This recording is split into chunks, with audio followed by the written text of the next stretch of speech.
I grew up in Southern California in San Diego area, but really North San Diego County, where there wasn't a lot of, let's say, organized tennis tournaments or anything like that. But I was into sports in junior high and in high school. I went to San Marcos High School, very small high school at the time, but very big in athletics. I mean, we had 90 kids in my graduating class, and I was a field hockey player. I mean, I played basketball, volleyball.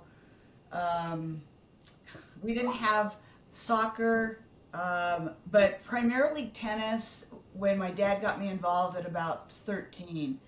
And so played in junior tournaments around the area, and then got myself into Southern Cal tennis tournaments probably at about 14, and met, some of my friends who have become, I'm going to say famous, but Sally Ride, who, we grew up playing tennis together, Tam O'Shaughnessy, who's Sally Ride's life partner, who was my doubles partner, Billie Jean, who was kind of going on a roll at Wimbledon at the time. So I was so fortunate to really kind of jump in at a time where sports was, I don't want to say just beginning, because there were many women that were before me, but just never had the opportunity to play tournaments. There wasn't an organized sport.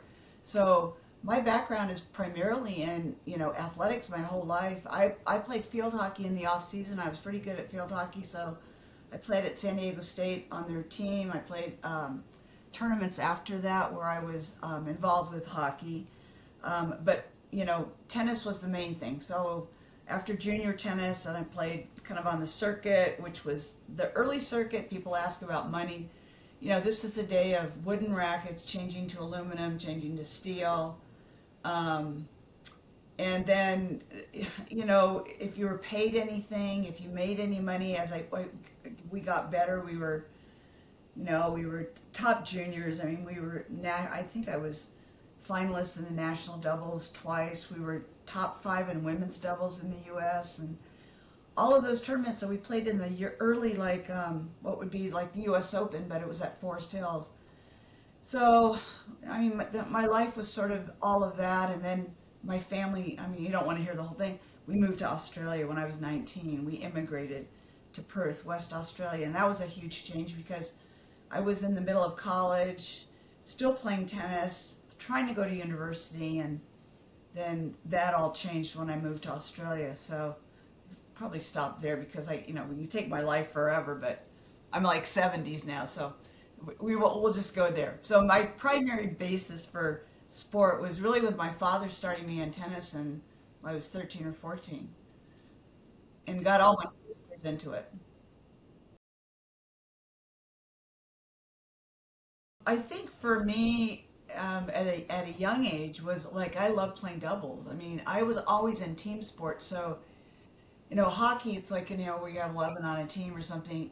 Tennis is like, I like singles, and I was pretty good in singles. I would say I was probably better in singles in some ways than doubles, but doubles was always the attraction to me. Having a partner, loving the game of angles.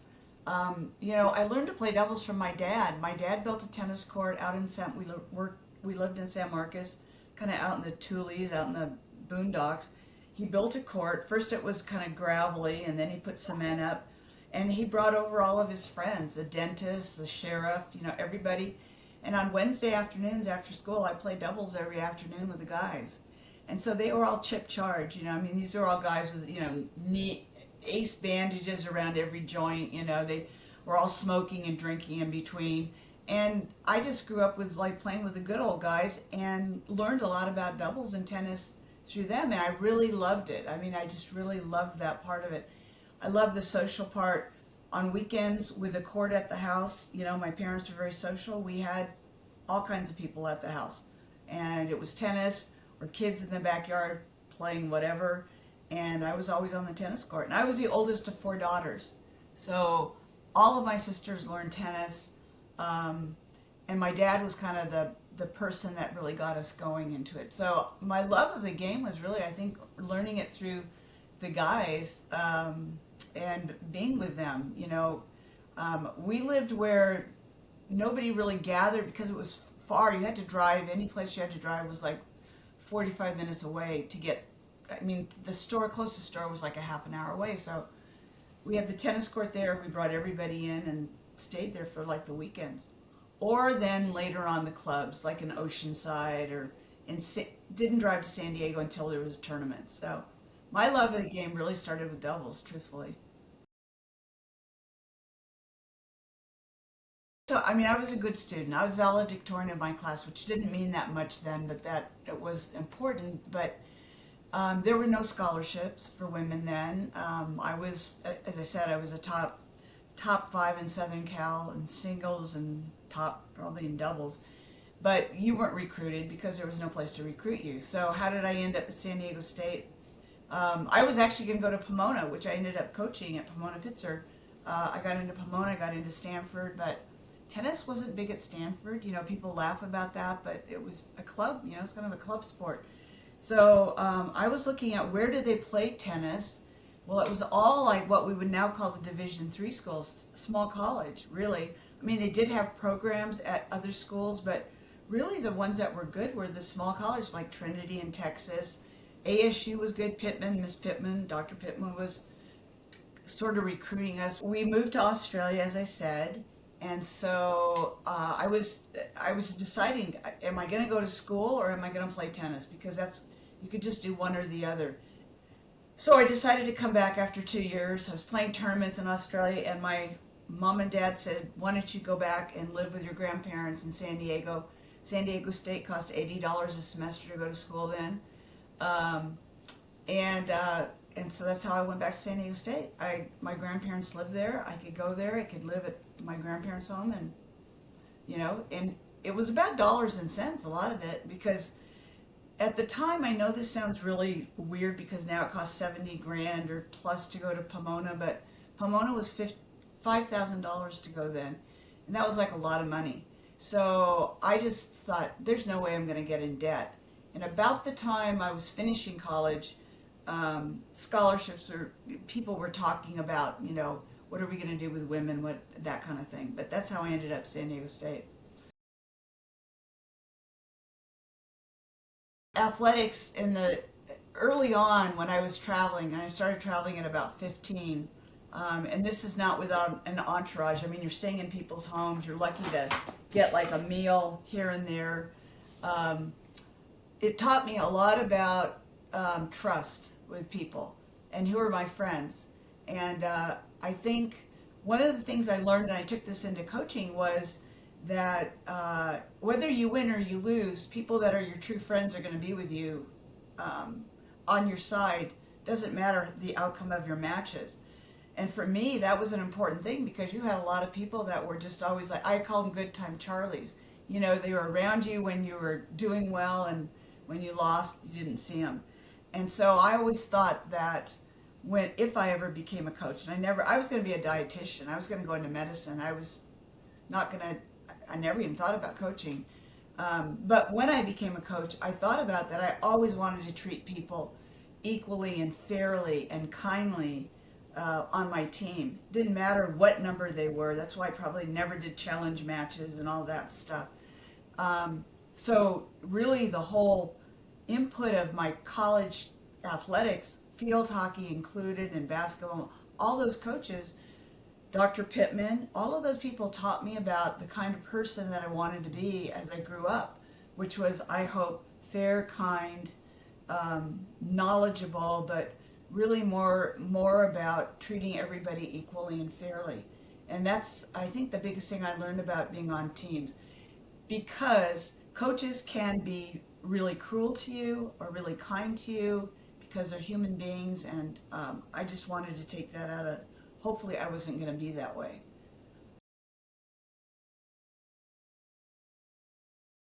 Well, Sally was just a friend, so it'd be like, we didn't know that she was going to, I mean, I can tell you a lot of funny stories about her becoming an astronaut and my being involved kind of in that, but I mean, really, when we started playing and we were playing junior tournaments together, it was just fun. We played a lot of cards. I can't say, we were both kind of sarcastic, kind of young bucks going out playing tournaments. So Sally at that time, we were just friends. We were really good friends. Tam, Sally, and I traveled what I learned later from her, I can tell you, is just about what she learned from her fame and becoming an astronaut, which she hated. I mean, she hated it. And I went to her launch, her first launch. I was invited to it, um, and I was at Stanford. I was actually teaching at San Jose State prior to me going to Arizona, University of Arizona. I taught a semester at San Jose State, and therefore I was always up at Stanford. And I played on the rugby team at Stanford, which there wasn't really any. So you're not, I'm not supposed to probably say that, but there was no eligibility thing. Anybody could play on it. So I played with Sally on the rugby team, and so Sally then this thing came in the paper about NASA, and she goes, well, Ann, what do you think about this? And I go, God, you'd be perfect. Like, you're an athlete, you're in science, what kind of a person would they want? You're very physically fit, blah, blah, blah. Anyway, long story short, she applies, she gets in, she gets chosen as a first woman. I mean, who would have known? The long and short of it, Sally became this first woman into space, and so I was involved with her life, and we're very good friends throughout that time. But she hated the notoriety. She started Sally Wright Science. She and Tam wrote a lot of books, and Sally was really influential for a lot of people. She was a role model, and I think if she wanted to be remembered for anything, that's probably what she wanted to be remembered for. And a good doubles player. She loved doubles too. Billie Jean, it was a different story, and I knew Billie Jean, and I was growing up. I was just fortunate because my doubles partner Tam, Billie Jean had sort of taken Tam under her wing. Tam lived in Fullerton. Billie Jean was in Long Beach. Billie Jean was winning Wimbledon at the time. Somehow Tam's mom, who ran Fullerton Recreation, met Billie Jean at something when Billie Jean came back from Wimbledon. Anyway, they all became friends, and Billie Jean took Tam under her wing. Well, therefore, I was kind of under her wing because I was playing doubles with Tam. I learned an incredible amount of stuff from Billie Jean. I mean, you have to remember, this was about the 60s, 70s, and this was all about, at the time, starting women's rights, Vietnam War, blah, blah, blah. I mean, all this stuff. Black rights, all of this stuff was really exploding. And Billie Jean was the woman that everyone was kind of the go-to person. And her personality really attracted people. There was so much that she did. And so for me, I think I learned a lot about, at that time, not being afraid of putting yourself out there. My role model was her, and it still is. I mean, we're friends, we're pretty good friends, and I mean, she knows a million people, and I would say, I'm lucky if I see her a couple times a year, we talk, but her biggest influence on me was to have a lot of courage, and to, if there's something that you want to fight for it, and don't hang back. And I think the one thing that I did in the intercollegiate tennis, when I think about it, there came a point in my career where I was just like, I don't really care if people aren't going to be happy about this idea or whatever, just bring it out there. And, all these things about people, Ann, you're a legend and all that crap, it's not, that's like really silly, because every coach can have an important way in people's lives. You can either be positive or you can be negative. You can choose how you want to be. And I think Billie Jean was that person. She wasn't popular for a long time, and she's put her neck out prior to anybody else, more than Chris Evert, more than obviously Margaret Court, Yvonne Goolagong, Nancy Ritchie, any of the top players at that time. Billie Jean was the one that stuck her neck out. And so all of us, and I can tell you a number of my doubles partners, Trish Bostrom, who's up in Washington, who's a very famous player up in that area, and Tam O'Shaughnessy, many of my cohorts at the time really learned a lot from Billie Jean, because it's about her courage. So I don't think people, and it's amazing to me that players do not know who she is. I just can't even believe that. I mean, men or women, because John McEnroe even said she's probably the one person, man or woman, that's done more for tennis and sport, and not just for women's sport, but stuck her neck out there for anybody else. So yeah, I mean, Sally was the one kind of quiet. Sally, I mean, her life, her personal life, just like Billie Jean, you couldn't put your personal life out there. I don't want to make this some statement about this, but all of us at that time, we had to be a person that was, your private life was your private life. Anything else then was, you're putting yourself out there, but you're also putting yourself, in Sally's case too, that people could take shots at you. I mean, big shots at you, financially, personally, all kinds of ways. So there's a lot of courage in that, just besides the part about standing up for money and blah, blah, blah. And that both Sally did after her death, but Billie Jean prior to that. Sorry, again, I got long-winded on that, but I think it's really important that people know that about her. All of us, and I would probably say this for guys that were playing tennis at the time too, for us to make money, for us to live, you had to teach on the side. And, I mean, taking money on the side was like a no-no because we're supposed to be amateurs. But there's not, I mean, you have to teach lessons. I mean, there's always camps and clinics and blah, blah. So I was teaching a lot on the side, and I always thought, actually, starting at 14, I was teaching for Oceanside Parks and Rec for these little kids that were Marine Corps little kids that, with beer cans thrown on the court. And, I mean, everybody had like maybe one racket and a couple balls, and, we were just putting this thing together. And I was 14. I had no idea how to teach. So I learned that I really liked it. I loved having some effect on these little kids' lives who didn't have very much at all. And I could be somebody that on Saturday mornings they came out and on these Oceanside courts that had beer cans thrown over from the football game the night before, and it was a freaking mess. And I could actually help them with something. And tennis was just a way to bring them together. That was it. So my life goes on. I'm teaching all the time for Parks and Rec, or teaching somewhere, making a little money here and there because I wasn't from a wealthy family.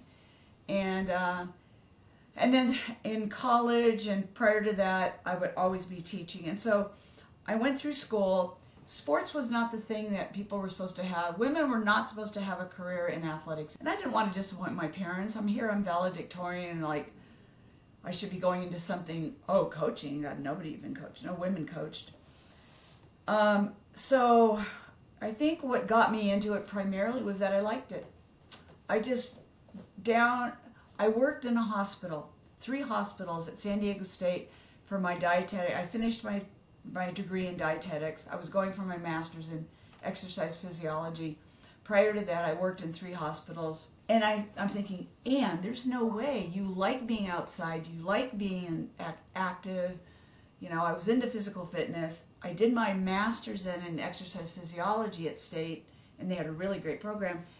And I thought, I think this is my field. So I'm at San Jose State for a semester. My friends at San Diego State, who were the dean at the college, were tennis players, Dean Hell and his wife. And they're both friends of our family, and a job opened up at University of Arizona. They're really good friends with the athletic director, Mary Roby, Dr. Roby at Arizona.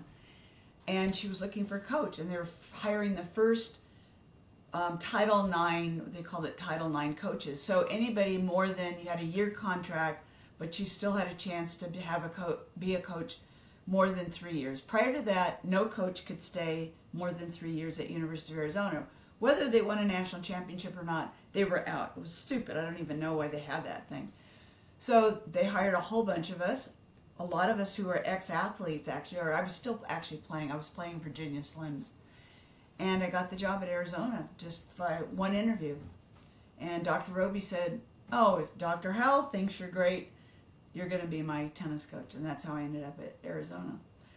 And it was weird because I used to play the Arizona Open tournament. My father was a really good player. My sisters were all good players. And we'd always spend a week in Tucson in the spring for this big Arizona Open. I don't even know if they have it anymore. And it was at the U of A courts, the courts that I ended up coaching at. And it was so strange because I thought, how weird that I'm ending up here, but I did, and I knew Tucson really pretty well, so I loved it. I mean, I probably shouldn't have left, but at the time I really wanted to do my doctorate, so and my dad was sick, so I really needed to get back to California. But I love the kids. In fact, we just had a reunion with my kids. About 10 of them came back to the U.S. Open this year, and we met, and they were the kids at my last classes at the U of A. So, and I saw one of my players that was in Malta. We just met with her, and she played for me. So, it's a never-ending thing. I mean, this thing just like goes and goes and goes. So that's how I ended up at Arizona. Because somebody's got to do it. I mean, my big thing about, and this is Billie Jean taught me this, but I knew this from my parents. My parents had a lot to do with, really, I think my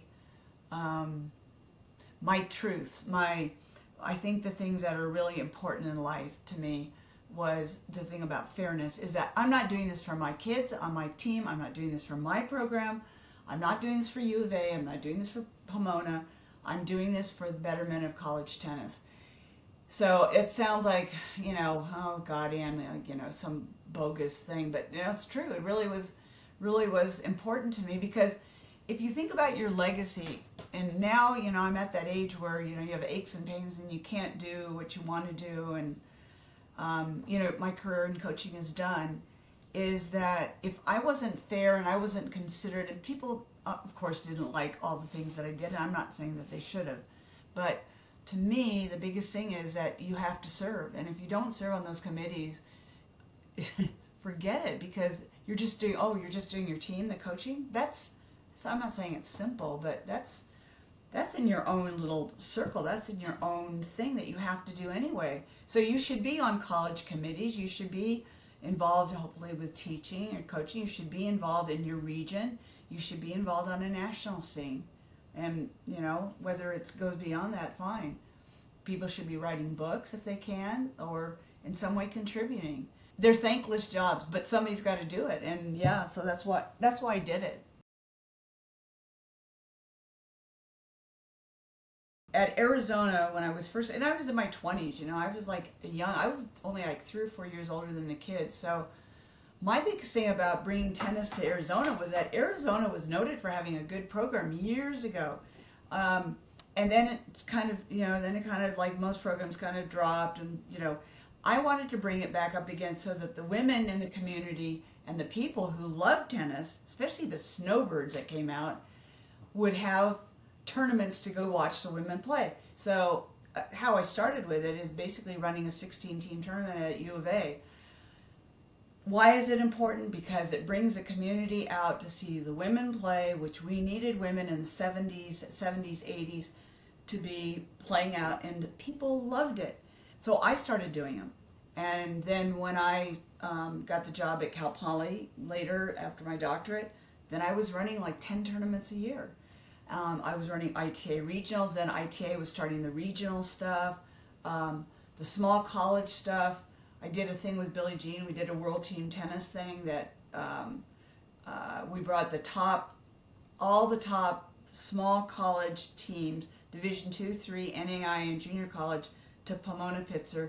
Billie Jean sponsored it, and it snowed that weekend. I mean, we never get snow there, and it snowed in California, and and so we figured out ways to, how are we going to, and we kind of did all kinds of modifications but we played a tournament. The neat thing was, I have to say this because this is kudos to Billie Jean. Billie Jean was there all days. She was there out squeegeeing the courts. She was doing stuff. She ran this clinic just on top of her head. We put out a court in a gym, put a net up in our basketball gym. She had all the players there while it was raining, and she just did this like impromptu, just a class on classic playing tennis. It was like unbelievable. Wish I had filmed it. And just things like that where you're running events, it's so great because those kids see what you're doing, but it's so great for the community. Unfortunately, with that event, we didn't get many people to come because it was too cold. I mean, it was freezing cold. For the community, it's all about the community and the tennis. And the thing is that small communities have a real advantage because there's not that much going on many times. And so if you can build it up and get the clubs to build it up, you can get a lot of people.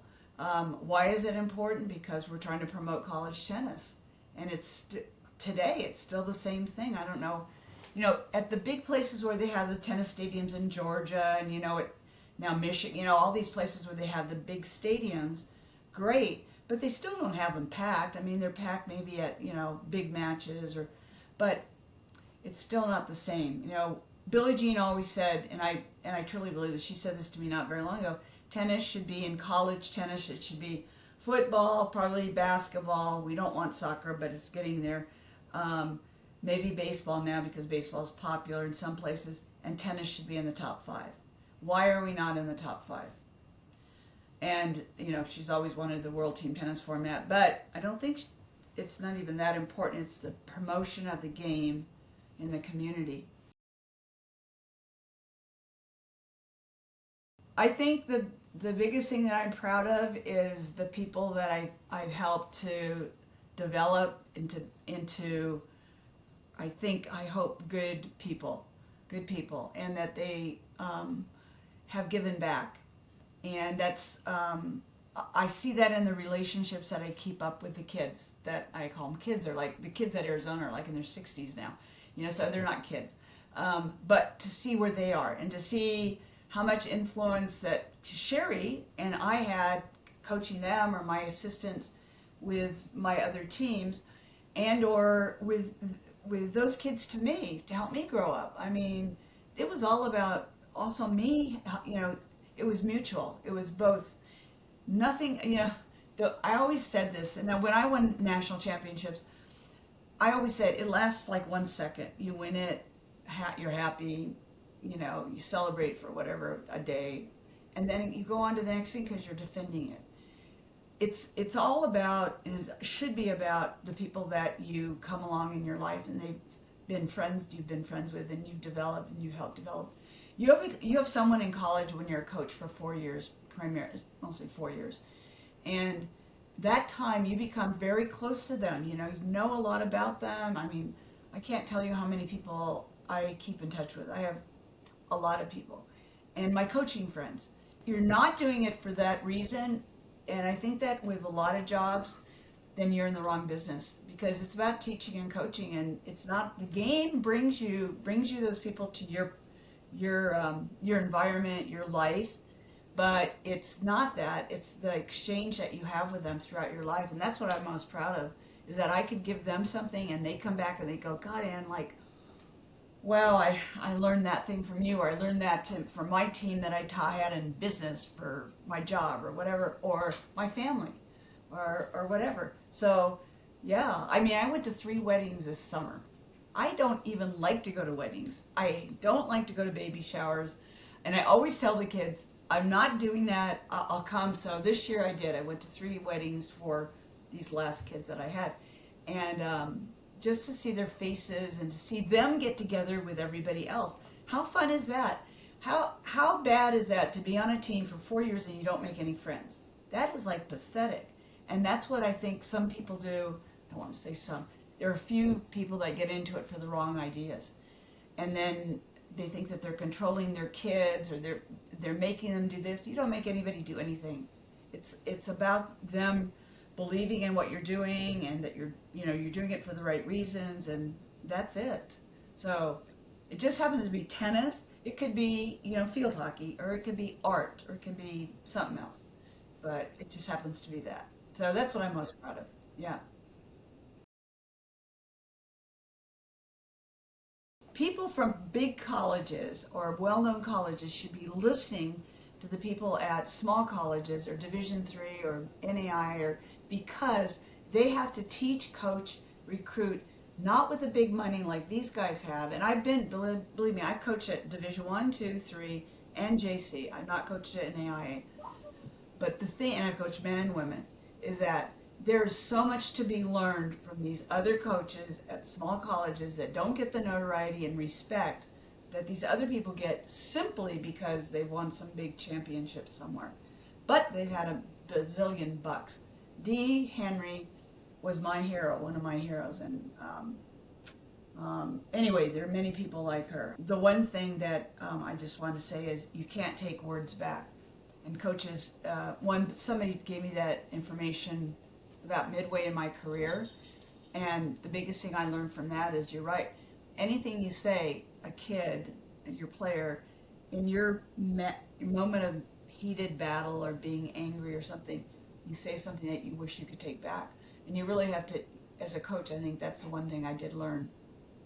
It's a good word of advice for young people coming in because they don't know that when you're young. You just think, I can just whatever to blow it off. No, it stays in someone's heart for a long time.